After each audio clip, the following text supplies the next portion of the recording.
Here are 5 things that got me financially ahead in my 20s. The first thing was I bought a property at 24 years old. Don't get me wrong, like I worked my ass off. I grinded.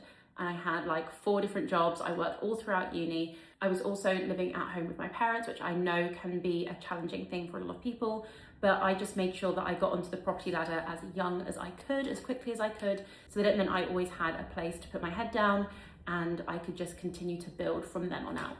So as soon as I left uni, that was my biggest goal, and I was able to do that by the time I was 24. Number 2 was I lived well below my means, and that meant that I didn't buy clothes very often. I was always looking for the best prices when it came to food. And when I went out with my friends, I always tried to have the most affordable drinks or try to limit my spending, just because it's so easy to just get loads of cocktails, but I would very much stick to like a beer or half pint, and that kind of be me done. It meant that I probably had less fun, but it did mean that I was able to save a lot more in the long term. And it also just meant that I had more money left over at the end of the month. Number 3 was I bought Bitcoin.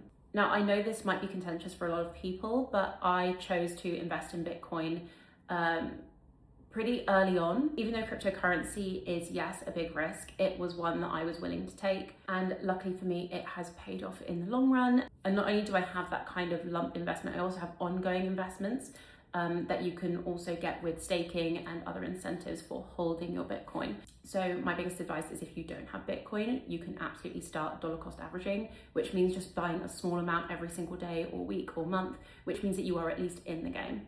Number 4 was I started investing in the S&P 500. And no, I didn't have large amounts to start off with. I just put in small amounts every single month, and then that led to every single week. It just means that you have your money, instead of being in individual stocks, which is a bit more risky, putting it into something that feels a little bit more like a pot of stocks. So the S&P 500 is designed to constantly grow. So even though it does have dips, it does grow overall. And the S&P 500 will be my pension plan.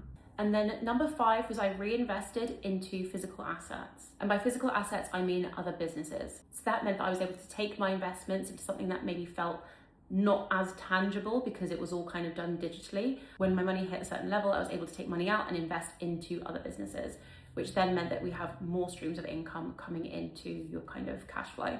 So those are the things that I did in my 20s to make sure that I was ahead financially. Let me know, what are some things that you guys do? Listen to your heart, mirror the reflection